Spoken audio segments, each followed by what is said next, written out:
नमस्कार दोस्तों, स्वागत है आप सभी का। मैं सुधांशु विश्वकर्मा। आज बात करूंगा ममता कुलकर्णी की, जिनको कि किन्नर अखाड़े की ओर से महामंडलेश्वर बनाया गया है महाकुंभ में। और अब बड़े सवाल ये उठ रहे हैं कि क्या किसी को भी महामंडलेश्वर बनाया जा सकता है, क्योंकि ममता कुलकर्णी इससे पहले अभिनेत्री थी। हालांकि उनकी ओर से कहा जा रहा है कि 23 साल से वो सिर्फ और सिर्फ अध्यात्म से जुड़ी थी और उन्होंने फिल्मी दुनिया जो है वो छोड़ दी थी 23 साल पहले। अब किन्नर अखाड़े की ओर से उनको बनाया गया है महामंडलेश्वर और वो हो गई हैं यामाई ममता गिरी। उनको ये नाम दिया गया है किन्नर अखाड़े की ओर से।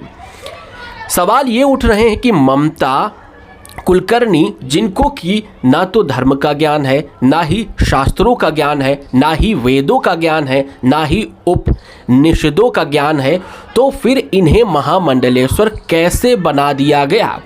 और उस अखाड़े की ओर से बनाया गया है जिस अखाड़े पर भी सवाल उठते रहे हैं, किन्नर अखाड़ा।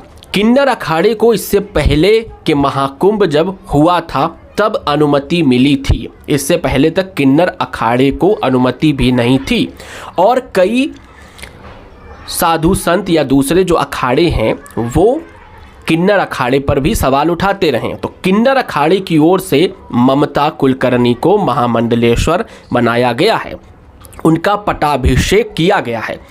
सवाल ये है कि क्या महामंडलेश्वर जैसा पद भी पैसों से दिया जाता है, ये लोग पूछ रहे हैं।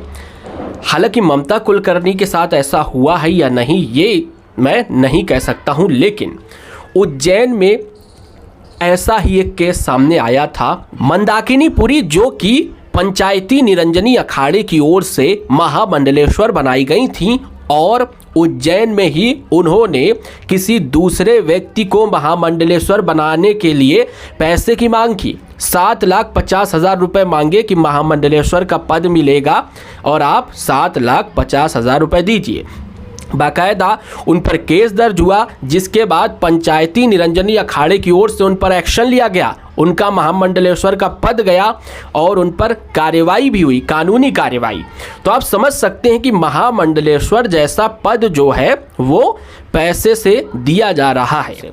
तो सवाल ये है कि क्या महामंडलेश्वर जैसा पद पैसे लेकर दिया जाता है और ये पद अब किसी को भी दे दिया जाएगा जिसके पास ना तो धर्म का ज्ञान है ना तो अध्यात्म का। हालांकि मैं यहाँ नहीं कह रहा हूँ कि ममता कुलकर्णी को ज्ञान है कि नहीं है, क्योंकि वो अगर ये कह रही हैं कि 23 सालों से वो अध्यात्म की ओर ही थीं, धर्म की ही तरफ थीं, धार्मिक कार्यक्रमों में थीं और देश से बाहर थीं, जो भी कर रही थीं वो धर्म से जुड़ी हुई थीं, तो फिर मैं ये नहीं कह सकता हूँ कि उनको ज्ञान नहीं है। लेकिन सवाल ये पूछा जा रहा है, बाकायदा सोशल मीडिया पर लोग लिख रहे हैं और हर जगह साधु संत भी इनका विरोध कर रहे हैं, ममता कुलकर्णी का।